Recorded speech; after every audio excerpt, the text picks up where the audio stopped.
Chapter 1 Late Chair Captain.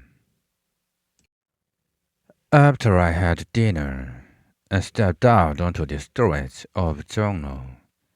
It was already half past 6, with both hands shoved deep into the pockets of my fluttering coat, whistling as I walked along. "Hey!" came a sudden voice as someone grabbed my arm from behind. "Where are you going?" the person asked hurriedly. I straightened my tilted body and turned my head to see who it was. It was Huang Che, with his head pulled down tightly over his head.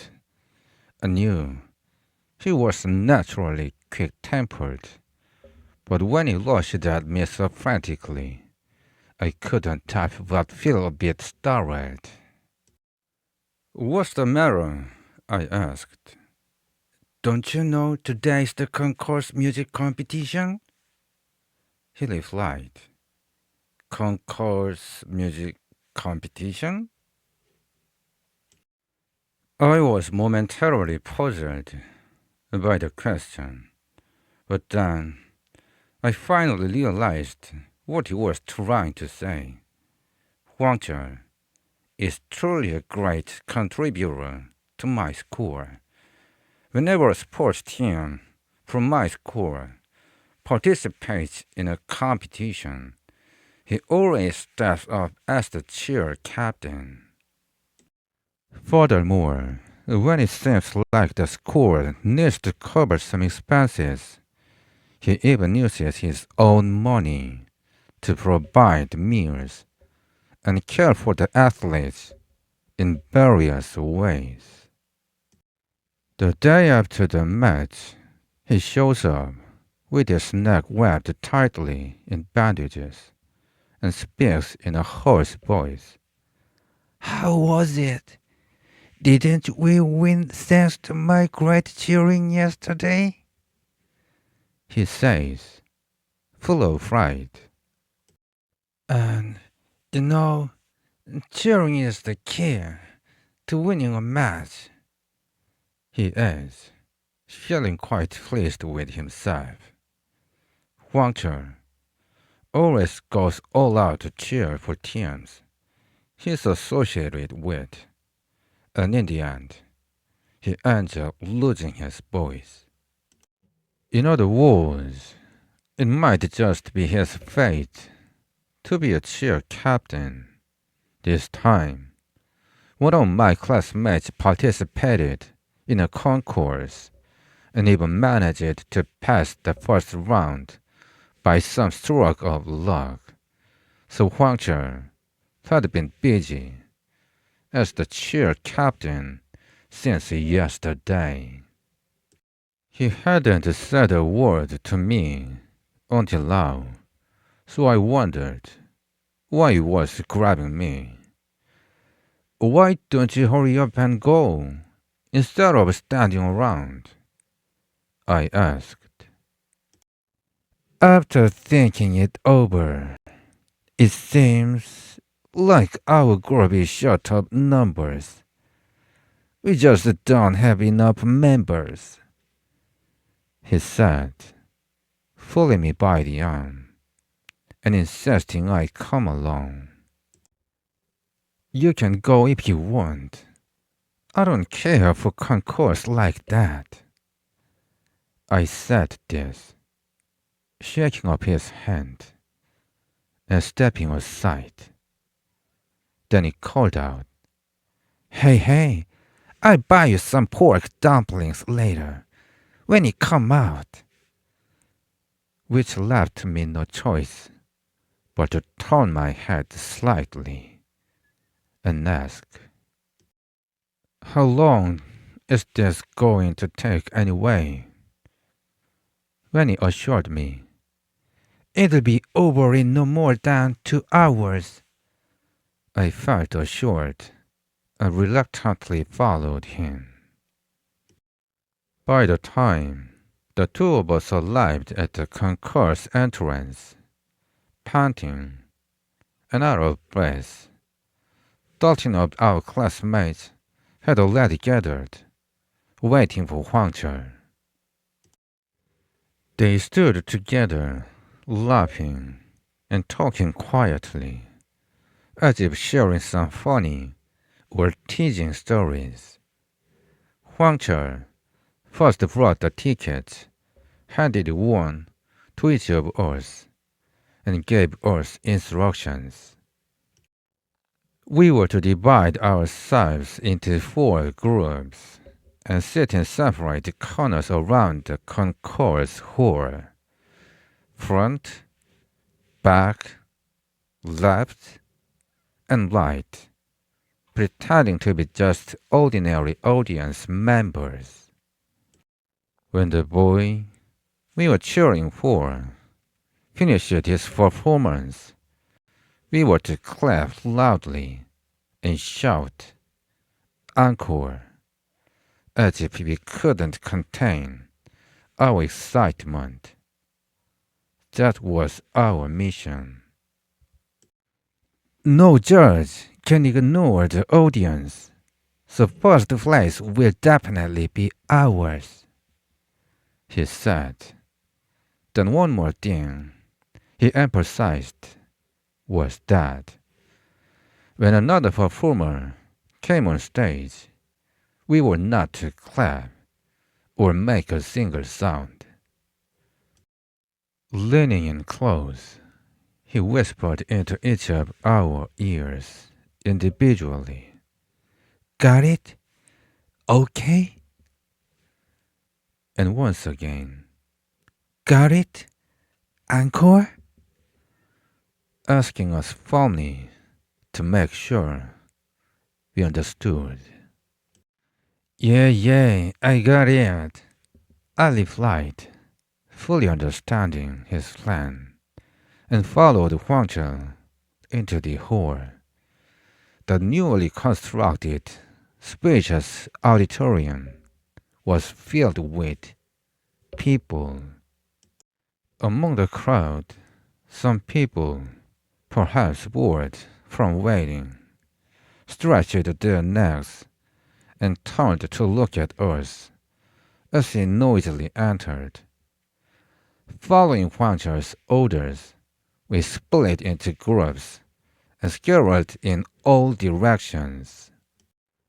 I, along with Huang-chul and another friend, took a seat in the back left corner. At exactly 7 o'clock, the noisy auditorium suddenly fell silent. Everyone sat up straight and stared at the stage with nervous eyes. Chapter 2: A Certain Concert. The first performance was vocal music. A shy young woman came forward and sang in a frail voice, which didn't sit well with me. However, it wasn't just her singing that felt uncomfortable. It was also the way she clasped her small hands near her chest and tilted her head while whining softly. I felt pity for her and let out a long yawn.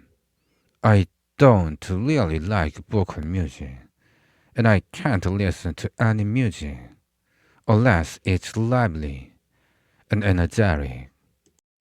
Next came another female vocal performance, followed by a piano solo, and then yet another female vocal performance. Considering this, it doesn't seem unreasonable that the person in front of me had leaned his head back over the chair and started snoring. I'm not sure how long I had been asleep, but I was woken up by Huang-chul shaking me, lifting my head. I realized that our musician had finally appeared, dressed neatly in a middle school uniform. He stood playing the violin, looking both cute and unusually young for his age, almost like a model student. I couldn't resist the drowsiness, so just half asleep. I clapped my hands a few times, thinking the performance was over. But even in that state, I felt something was wrong. It was only me clapping while everyone else stayed quiet. Sure enough, Huang nudged at me and said, "Wait until it's over," telling me to stop. That woke me up a little, but I didn't pay attention to the violin performance. I just waited for it to end, feeling bored and hoping it would be over soon. As soon as the performance ended, we immediately began clapping. The applause was so intense. We clapped our hands loud, hitting them together over and over without stopping. From one side, someone shouted, "Encore!" And from another side, others yelled, "Encore! Encore!" at the top of their lungs. I too covered my ears and repeatedly shouted, "Encore! Encore!" which made the girl sitting in front of me turn her head around with a look of pity on her face. While we were cheering enthusiastically, Huang looked sullen and dissatisfied. The reason was that our small group of about 10 was much too few compared to the entire audience. No matter how loudly we shouted, our presence was so faint in the vast hall that it was barely noticeable where the noise was coming from. To make matters worse, despite our calls for an encore, a well-dressed gentleman appeared on stage, carrying a violin under his arm. The gentleman bowed gracefully, then just as elegantly placed the violin under his chin, and began playing a piece of music so majestic it filled the hall with grandeur. Before long, he was completely absorbed in his own performance, not moving just his arms, but also his head and shoulders, as if he and the violin were one, nodding in rhythm. Watching him, I couldn't help but marvel, thinking, "Wow, this is truly something extraordinary." Moreover, his overwhelming charisma captivated the audience, leaving no doubt that he was far superior to our musician in every way. What surprised me even more was the overwhelming applause that seemed to shake the entire auditorium. The loud clapping from the general audience was expected, but what caught me off guard was a group of 30 or party people upstairs, shouting in unison at the top of their lungs. The chorus for an encore was so loud that it felt like my ears might burst. They didn't just clap, they also stomped their feet, adding rhythm to their shouts of encore, which was so exciting that everyone listening couldn't help but feel energized. I thought to myself, with music like this, I could listen to it all day. Before I knew it, my shoulders started twitching, and eventually I found myself stomping my feet and shouting for an encore along with this group of supporters. The truth is, the violin performance was impressive, but what captivated me even more was the passionate cheering. At that, Hunter suddenly stood up, grabbed my shoulder, and said, "Come with me, for a moment," as he quickly pulled me outside. He dragged me to an empty restroom. He shoved me inside, and then, with a pale face and trembling lips, asked, "Who are you here to cheer for?" Having seen him act this way so often, whenever he got angry, I simply replied, "Why are you so upset?" "What are you even doing here?" he shouted. "I came to cheer, of course," I answered. But before I could finish, he jabbed his fist into my chest and said angrily, "You little punk! Our performance is already a mess, and now you are cheering for someone else?" He raised his fist to strike again. Seeing him lose his temper so excessively, I could feel my own anger starting to rise, so I blocked his fist with my hand and said, "Why are you throwing punches? Can't you just talk it out?" "You idiot! Don't you realize you've smeared dirt on our faces?" Walter raised his fist to hit me again, and I couldn't take it anymore. "Just pork dumplings. Stop showing off!"